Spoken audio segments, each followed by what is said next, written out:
ہوئی، اللہ معاف کر دے، آپ بھی معاف کر دیں، اب ہم اپنے کسی رہبر کو اکیلا نہیں چھوڑیں گے۔ تم نے رہبروں کو اکیلا چھوڑا ہے، تب حکومتوں کی ہمتیں بڑھتی ہیں کہ وہ کبھی مولانا کلیم صدیقی کو بند کر دیں اور کبھی مفتی سلمان اظہری کو بند کر دیں۔ لا حول ولا قوت الا باللہ۔ ہم سب ایک ہیں، مسلک کی بنیاد پر لڑائیاں بند کرو۔ اگر آپ کو کسی مسلک سے تعلق ہے بہت مبارک، لیکن ہمارا اصل مذہب کلمہ طیبہ لا الہ الا اللہ ہے۔ ہمارا کلمہ ایک ہے، ہمارا قرآن ایک ہے، ہمارا قبلہ ایک ہے، ہمارے رسول ایک ہیں، ہمارا رب ایک ہے، ہمارا دین ایک ہے، اور ہمارا انجام بھی ایک ہے۔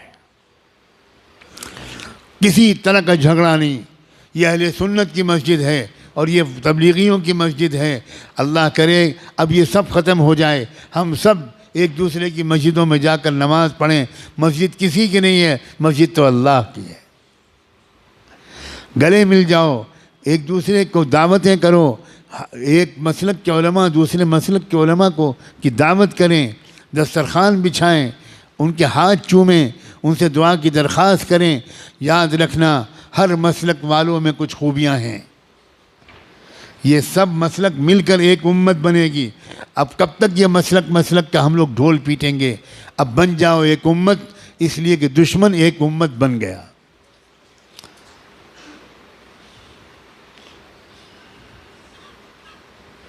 قرآن نے اعلان کیا ہے والذین کفروا بعضهم اولیاء بعض الا تفعلوه تکن فتنة فی الارض وفساد کبیر۔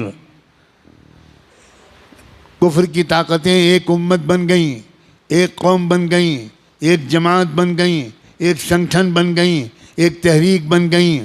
آپس کے اختلافات انہوں نے ختم کر کے ایک ہو گئے وہ تمہارے خلاف۔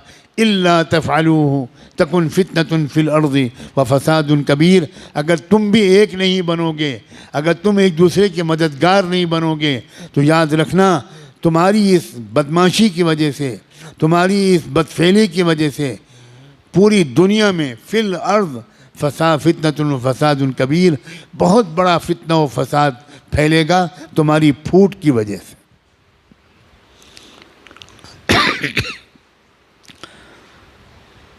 اب تو نہ مدرسے چھوڑے جا رہے ہیں، نہ درگاہیں چھوڑی جا رہی ہیں، مدرسوں پر بھی بلڈوزر چل رہے ہیں، مسجدوں پر بھی بلڈوزر چل رہے ہیں، اور درگاہوں پر بھی، مزاروں پر بھی بلڈوزر چل رہے ہیں۔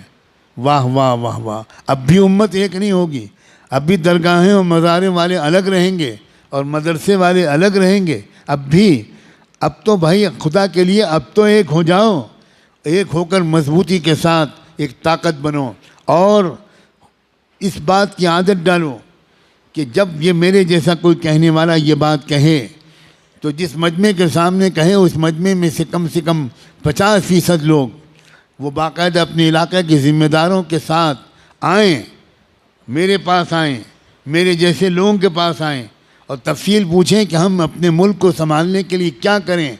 نوجوانوں آؤ گے یا چوڑیاں پہنا دوں میں تم کو؟